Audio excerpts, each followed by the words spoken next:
Heya, cryptozens. Tonight's story. Doge registers in the EU.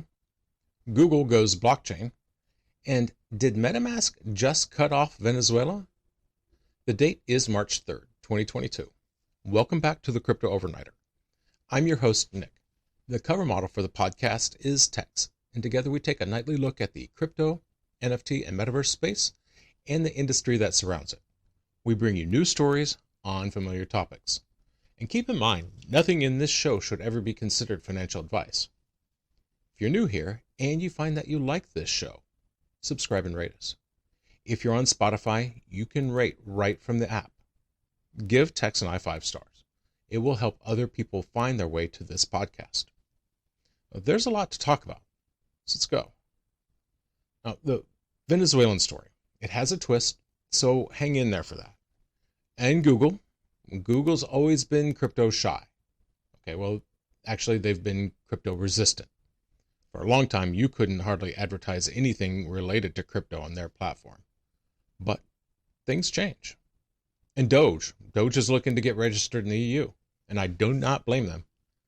How many different Dogecoin variations are there out there? So we'll take a look at that. Now, before we get into these stories, let's take a look at the markets. Now, we're down a bit, but it's been a good run. At the time of writing, the global crypto market cap is $1.83 trillion. That's down 5.38% in the last 24 hours. The top 5 cryptos by market cap are Bitcoin down 5.72%, Ethereum down 8.11%, Tether, Binance Coin down 4.51%, and USDC. The global NFT market cap is just above 10.05 billion. The top 5 NFT collections by 24-hour volume on OpenSea are CloneX up 81%, Walking Dead Official even up on its first day, Azuki up 77%, CryptoPunks are down 4%, and MFers up 188%. Keep in mind, some of these collections have very volatile prices, so do your own research. Doge registers in the EU. This seems to be a defensive move to protect the people from fraud and extortion. That comes from the board member, Jens Weikers. So the Dogecoin Foundation announced this on Twitter yesterday, March 2nd. They announced that they'd registered the trademarks in the European Union. The terms Doge and Dogecoin were registered, as well as the logos associated with Doge. The date on the certification was actually back in January, on the 13th. So I mentioned Jens Weikers just a minute ago. He is a Dogecoin Foundation executive board member. He offered some clarification about the intent behind registering, what they're trying to accomplish.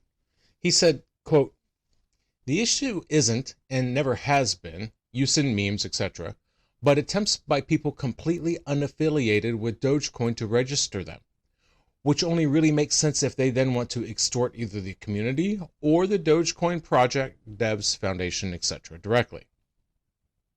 So back in August of 2021, they resurrected the Dogecoin Foundation. After 6 years of inactivity, an advisory board came together to support the core developers and the projects that would benefit Doge.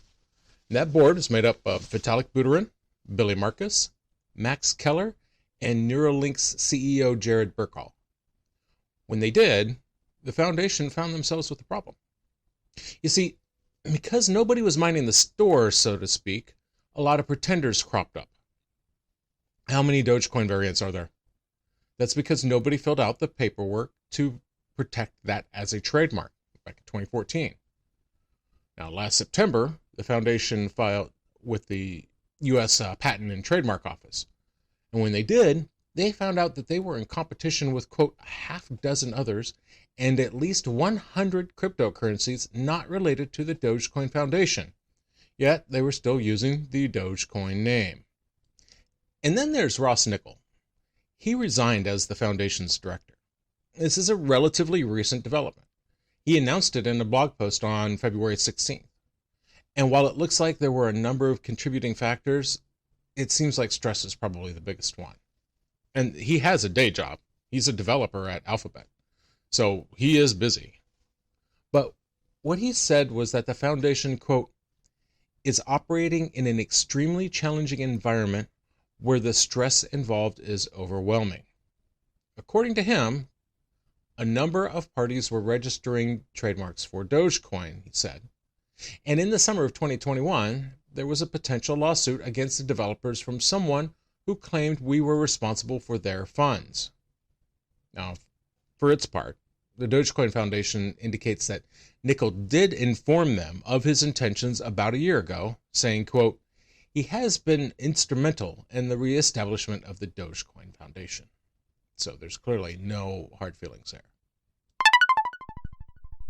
Google goes blockchain, or at least part of it has. So Google has launched a new division in their labs group, blockchain division. It will be focused on dealing with other distributed computing and data storage technologies. So while they've been kind of slow to start associating with any kind of crypto, back in January, they said they were paying attention to the space. This new division will be experimenting with distributed decentralized tech under the labs group. Now, labs is their experimental division with all the AR and VR work and other potential projects in the tech area. The new labs group includes Area 120, which is Google's in-house incubator for projects just like this. Now, it seems kind of like a chess move on Google's part. Facebook and the other tech giants, they're moving into crypto, NFT, and metaverse space as well. This seems like one of Google's steps to claim some space. Because for a while, Google was distinctly unfriendly towards crypto. They banned all crypto-related advertising, not just crypto, but ICOs and crypto exchanges and crypto wallets and trading advice. They were all banned. Well, that was then. This is now. And now, Google has partnered up with Coinbase and BitPay in the past to allow customers to store their crypto on digital cards. Now, while they're not accepting payment of crypto, sure, but they partnered with Bakkt, and that lets people spend crypto by using their card through Google Pay. Now, the company also announced recently that it was hiring a former PayPal executive, Arnold Goldberg, and we've talked about this too, as a part of the push to include new services in its platform, including cryptocurrencies. Did MetaMask just cut off Venezuela? Okay, remember, this story has a bit of a twist at the end, so stick with me. Social media messages started popping up Wednesday. Concerned Venezuelans were reporting that they could no longer use their digital asset wallet, specifically their MetaMask wallet. And folks, we've talked about this. Stop leaving your crypto on exchanges. Stop leaving it in these wallets. They are not secure for long-term storage, and this is a perfect example. So people started complaining that they couldn't get into their MetaMask wallet. And this really started to get traction. People started spreading this story around with multiple examples by late this morning, Thursday morning, March 3rd. And people were tracing this issue down, and they were pointing at the API for Infura. Now, Infura is a blockchain node infrastructure network. Now, the MetaMask support page has the key information. If you go to their support, it tells you what's going on. It says, by default, MetaMask accesses the blockchain via Infura, which is unavailable in certain jurisdictions due to legal compliance. And so they say if you're in one of these regions, you get the following error message. MetaMask is unable to connect to the blockchain host. Please review possible reasons here. And a link out of the word here. Now, I'm not really sure what legal compliance they're talking about. Users from Iran and Lebanon also appear to have been affected. That said, all anybody is talking about is that Venezuelan access is down. Now, when contacted, Infura team said, in response to the concerns we've been hearing, we want everyone to know that we've corrected the problem that so many of you have pointed out. In changing some configurations as a result of the new sanctions directives from the United States and other jurisdictions, mistakenly misconfigured these settings more broadly than they needed to be. This was our oversight, and we are grateful that it was pointed out to us. Once we determined what happened, we were able to fix the problem, and service has been restored. And so, here comes the twist. because the blockade was not meant for them. It wasn't meant for Venezuela. They were trying to ban IPs from Donetsk and Luhansk, Ukraine. See, MetaMask and Infura are both consensus software products. Later on, Infura came out with what really happened, and it was because the configuration settings, they were more broadly than they needed to be to comply with the, quote, new sanctions directives. Then Consensus later on made a fuller explanation. They said, quote, Infura closely monitors changes to U.S. sanctions programs announced by the Office of Foreign Assets Control and narrowly tailors its internal controls to comply with the law. Currently, those regions are Iran, North Korea, Cuba, Syria, and the Crimea, Donetsk and Luhansk regions of Ukraine. Infura's compliance with the law is required and does not necessarily reflect the service's views on any public policy issue. Now, we've talked a good deal about the sanctions. I'm not going to go back over all of them. But do remember, U.S. sanctions apply to companies doing business in the United States. This includes Consensus and its products.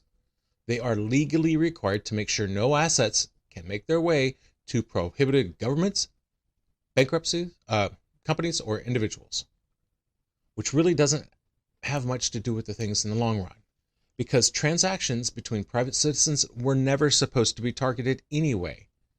And frankly, it's all but impossible to ban those transactions, at least for people who don't have their crypto in a centralized location. Get your crypto off the exchange and get them out of these wallets. And that's going to do it for us tonight. Thank you so much for joining us. I really do appreciate it. If you have questions or comments about the show, reach out and let us know. Send us an email at crypto.overnighter@gmail.com. That's crypto.overnighter@gmail.com. Oh, and give Crypto in 5 Minutes a listen. We're up to 30 educational videos and counting. 5 minutes to explain one concept in crypto. And as always, may peace